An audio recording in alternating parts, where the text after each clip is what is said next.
with the educated opinion on topics of all varieties. This your boy Bubba, and you already know what I'm about to say, right? You are listening to Bubba's Banter.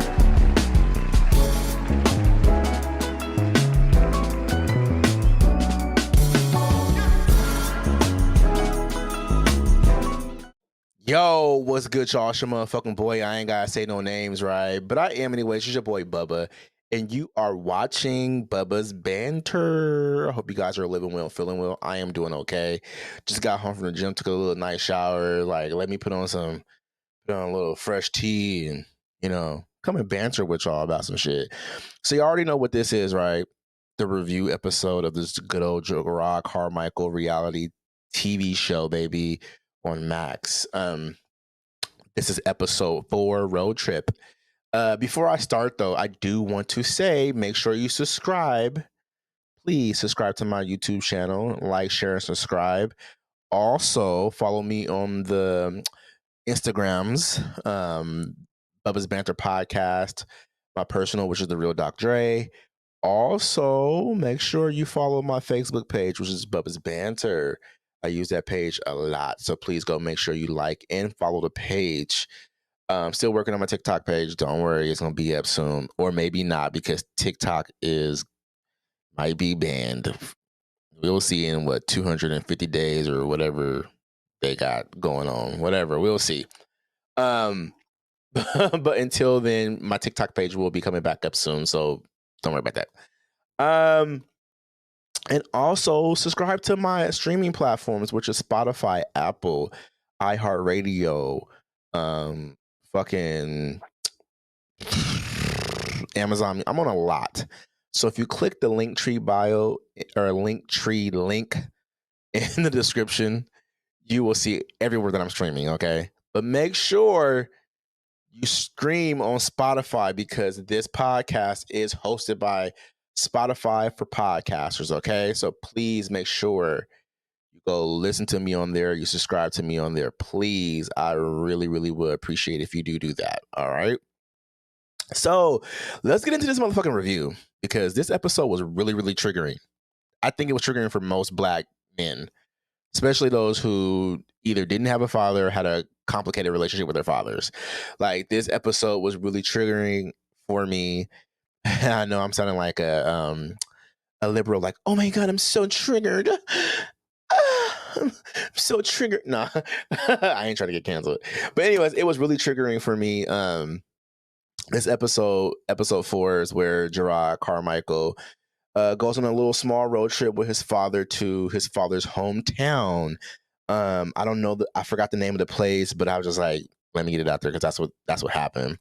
And overall, I think this episode was just triggering in a way, because it reminded me of just old feelings that I had with my father. I teared up a lot in this episode, because it made me think about when I came out, and how, I was so fortunate to have the good parents that I had. Like, my mom came out to my mom, and my mom was like, I love you no matter what. Like, I still don't understand it, but I love you no matter what. My dad was like, I love you no matter what. Nothing's going to change. Like, I had a ton of support from my parents, and it's, a lot of people don't get that. So I was fortunate enough to have parents who loved on me and cared about me. Even though they didn't understand it, they loved on me and cared about me. And and I want to talk about that too more in the episode, or this episode, is that I think a lot of times people do not understand how coming out doesn't only affect us personally, it also kind of affects our loved ones. So I want to talk about that a little later, but I really want to just dig deep into this episode. So this motherfucker, you know what? I get that Jerrod Carmichael is literally trying to create a show where he's having difficult conversations with loved ones. We've seen it with his best friend, the first episode, the dude who had the mask on, then his best friend, and then, the relationship with Mike, and now his father, or Tyler, and now his boy Pooh, and he's having several different conversations that are complicated. And I feel like he doesn't see that he's kind of the root of the problem of all those things. But I think he is trying to help people heal that are dealing with some of the things that he's dealing with, and that because I think he's trying to make himself look, like I said in the beginning of the first review, is that he's trying to make himself look like the normal person.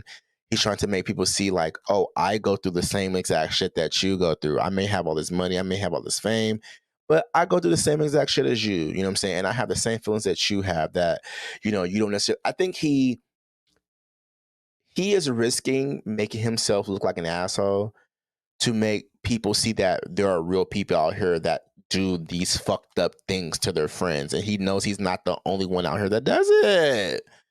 Like, he knows that shit. he knows it, and I think he's like trying to make people see like, yeah, I'm a fucked up person, but I know there's other fucked up people out there like me. So like, let me show y'all about what it is. But one of the things that Jerrod, sis, can you sit down right quick? Why in the fuck did you have to show your dad a picture of your boyfriend out of the shower? Like, you kept scrolling, and said, "Oh, this is the picture. Look, dad." Like, what the fuck? What the fuck? Like, what the fuck? That was so cringy. That was cringy as fuck, Jerrod. Like, it was the most cringiest thing. And I think that sometimes like gay men, like, we tend to like, okay. When I came out, all I did talk about being gay. I'll be truthful. I was really excited about being a gay man. But I never got to the point where I showed my mom half naked pictures of dudes that I was like fucking around with, or I was dating, or whatever it was. Like, never have ever done that with my mom, ever, or my dad. So I thought it was a little strange.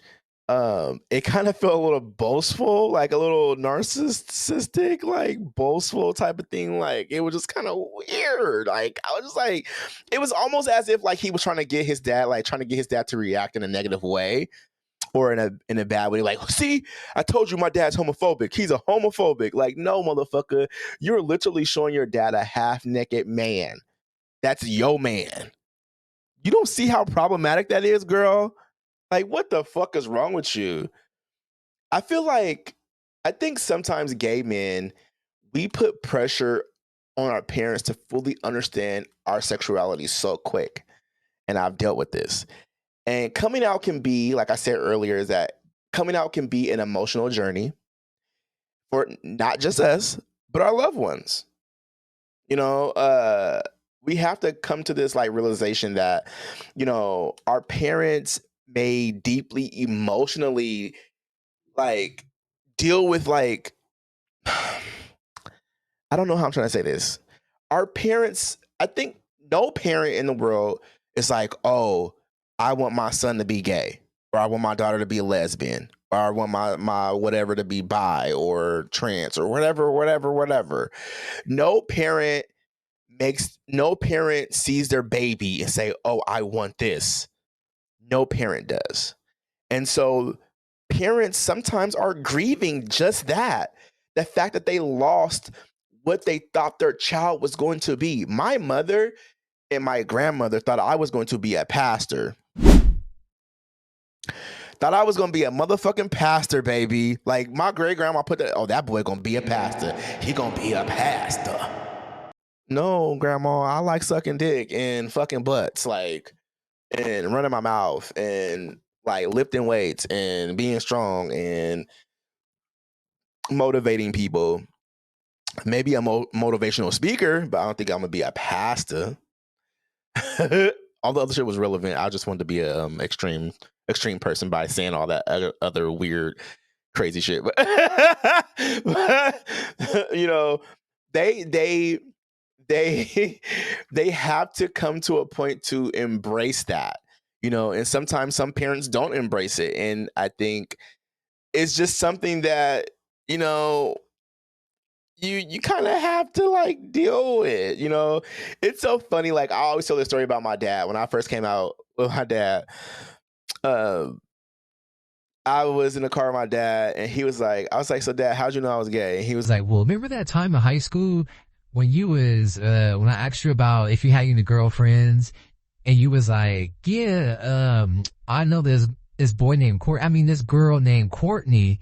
And I start fucking dying in the car, like laughing my ass off, like to my stomach was hurting because I was laughing so He hard. was like, yeah.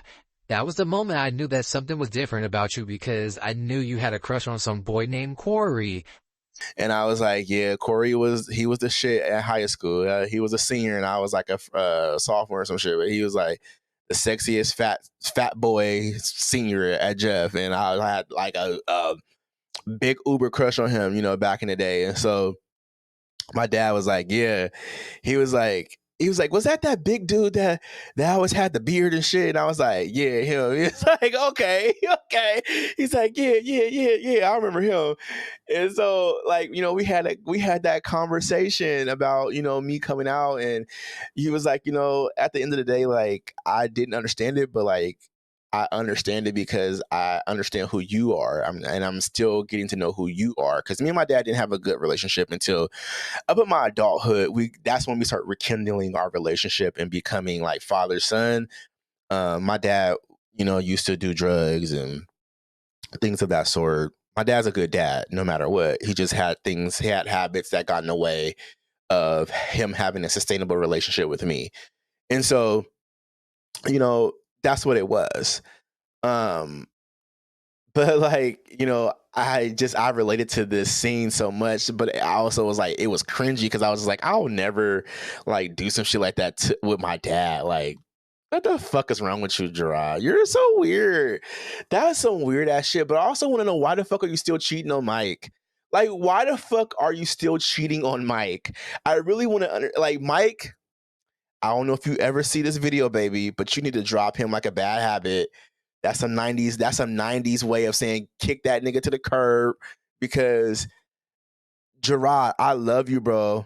But like, and I'm really like liking your shit. I'm like now that I'm watching the show, I'm like going back and looking at things about Jerrod Carmichael and trying to understand you, and watching your old, stand ups and stuff, because I see potential in who you are. I think you are brilliant. I think you are somewhat funny. I think you have it. You have the it factor, baby. But I also think I see a lot of a lot of narcissistic behavior. I see a lot of, selfishness. I see a lot of it. It's me. It's me. It's me. So, well, narcissistic behavior. So yeah. But why the fuck are you still cheating on, um, Mike? Like, I really do think Jerrod is careless. I think he can't keep a commitment. And commitments are important because they provide stability. Shit. I'm getting all tongue tied because I need to lubricate. Uh, but because they provide, so commitment provides stability, it builds trust, it demonstrates reliability in relationships, whether it's personal or professional, and they set expectations and also promote accountability and other things. And making commitments is not just in relationships; it's in all areas of our lives. Commitment, commitment, commitment. So if you're not ready for certain commitments, you probably shouldn't put yourself in those fucking situations, bro. And stop cheating on Mike like he's a $2 hoe. Like, this shit is like, it's embarrassing. And if you're looking for something open, just talk about that. Or what? Maybe you're scared that if you do the open thing, that Mike is gonna, have a connection with somebody, or a good sexual connection, and leave your ass. Because I think that's a lot of people's fears about being in polyamorous and, open relationships, is that, if it's all open, it's game for whatever. And especially you guys being long distance, that's not okay, and it's not fair. And I don't want to hear, oh well, if he was closer to me, I don't want to hear that shit. I don't want to hear that shit. You need to stop. You need to stop.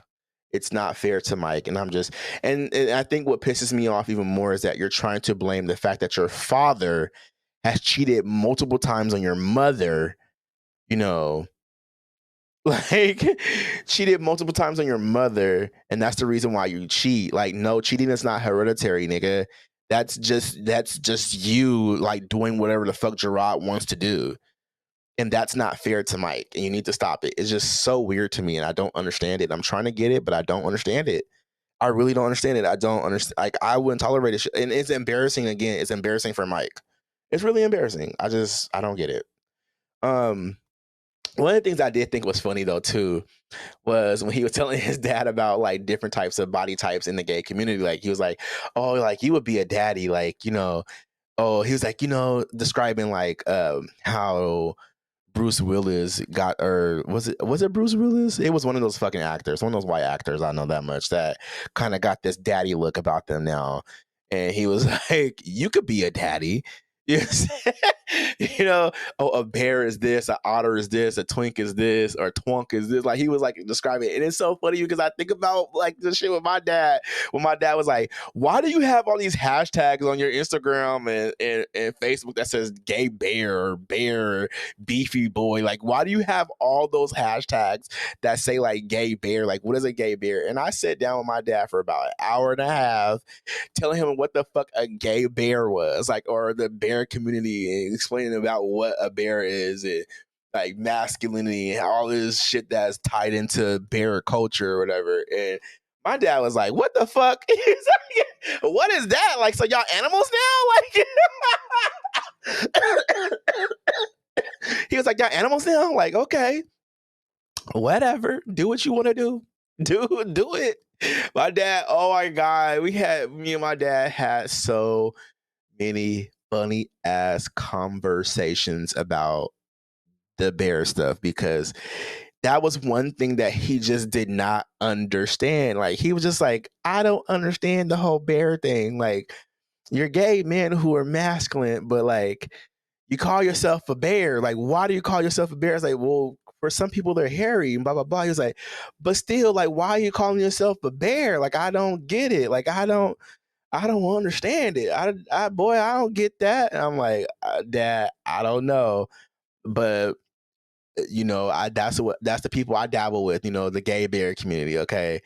He's like, "Okay, you like it, I love it." That's the most 90s shit a parent can say. "If you like it, I love it."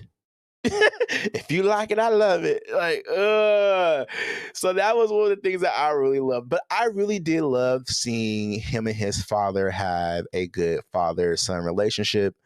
Um, you know, I again, I think I really, before I talk about this part of the show, because I did have an awkward conversation. Actually, let's just go into that.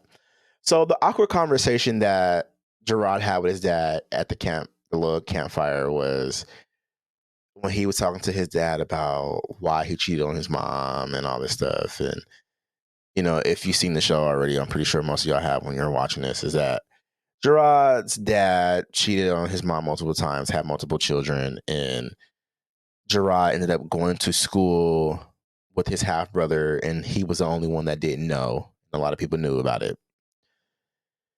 And the conversation got a little spicy. And I feel like his dad felt like he was pushing the corner because of all these cameras and stuff. And so I just feel like, personally, it's a catch 22 feeling that I'm feeling right now, because on one accord, I'm like, this conversation should have been sacred. It should have been between you and your dad. You didn't have to like put the cameras in his face. And I understand you're trying to make TV. That's cool. But you should have had this conversation with just you and your father. That's just my opinion. This didn't need to be on your reality show. But at the same time, I think that a lot of parents don't show up until they are pushed in the corner. They don't really show their emotions until they're pushed into a corner. And that the cameras kind of made the dad kind of open up. Because I think that if the conversation did happen in private, it wouldn't be as open. It wouldn't be as forward. It wouldn't be, you wouldn't feel it. But it felt, if I felt really bad for the dad, because I feel like he was struggling with his emotions. You can tell that father silence. There's something about when a dad get quiet that it's just something about that feeling when a father gets quiet. Like you can feel the energy, you can feel the anger, you can feel the frustration, you can feel the feelings from them. And I feel like the dad really had some hurtful. He was feeling hurt, because he was like, I'm dealing with this shit internally, and I'm at this certain age where I've made peace with myself about it, and you're just opening up the wound again, and it's like, why? And I think I can relate to this because I remember me and my dad had a conversation about him cheating on my mom, you know, and I was really frustrated with him because I remember back in the day, you know, I remember I was in eighth grade. It was eighth grade year, or it was actually the summer before I became a freshman. So I had just graduated that year from the eighth grade, and it was like in that summertime when him and my mom broke up. And I remember my dad was gone for like a whole month, didn't see him, and I was like crying and shit. I remember I used to get frustrated because I didn't see my dad. And then one day he just popped up at the house, like just drove up in a little brown station wagon and was like, "Hey, boy." And we started talking, and I was all excited. And then he told me he wasn't living here anymore, and like he's looking for an apartment and all this shit. And he like kind of broke it down to me what happened between him and my mom, and I was devastated. But like at the same time, I feel like because of certain things that my dad had going on, like he had drug issues and stuff like that. He was a heart. My dad was work. It's crazy how people who have addictions still work. Like my dad had an addiction, but he's kept his job. My dad worked his ass off, but had an addiction. I didn't understand that. I really didn't understand that. To this day, I still don't understand it. But like, it's crazy to me how people can do that. But I got to a point where I had to realize when I got a little older, it was like, what happened between my dad and my mother has nothing to do with me. My relationship with my father and my mother is what counted more. And that my mom tried to keep that relationship going with my father. Like she's never kept me away from my dad, never told me I couldn't go spend the night with him, never told me any of those things. But there were certain things that my dad was doing that kept him from having the relationship with me too. And I had to realize that. And he realized that as I got older, like I told you guys in my adulthood, we were able to patch things up before he passed away. And I had to realize that I was hurt for a really long time and kept a lot of really strong feelings towards my dad and a lot of resentment and a lot of built up resentment towards him. And when we had that conversation, that father son conversation about this shit, I was just like, man, I let that shit go because it was like now I can have the relationship with my father. And luckily I had a good relationship with him before he passed, and that's that. But I think sometimes, like in these situations,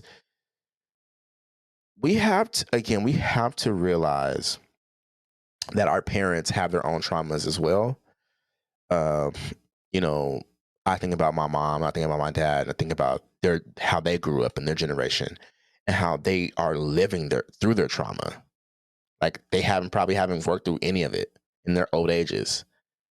And so I have to take that into consideration that a lot of our parents are living in their own traumas.